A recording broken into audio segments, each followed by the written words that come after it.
mahali aliruka nikaa. Na hisabu piga Yesu makofi jamani. Tunasema kwamba tulidhani alipigwa na Mungu. Mungu hakumpiga Yesu. Jamani tuko pamoja. Mungu hakumpiga Yesu. Kilichompiga Yesu kamharibu ni dhambi zetu, ni maovu yetu, ni magonjwa yetu, ni mateso yetu, ni aibu yetu.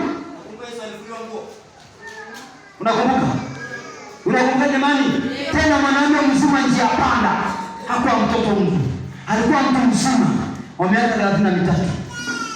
Hakavuliwa nguo njia panda. Aibu, sema aibu. Wewe sasa unalipia gharama ya aibu yako. Alipia gharama ya mateso yetu kwa kupigwa kwake. Tunaingia moja kwa moja kwenye birika.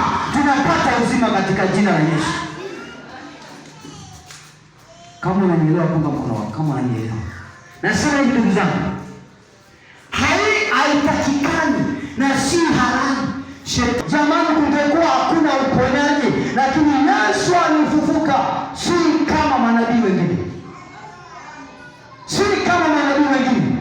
Nasema jamani, si kama manabii wengine. Yesu alifufuka. Wangapi wanaamini Yesu alifufuka? Wanasema ni kwamba mtu mwingine alifufuka. Hapana. Yesu mwenyewe akajidhihirisha kwa wanafunzi waulize Mariamu Magdalene.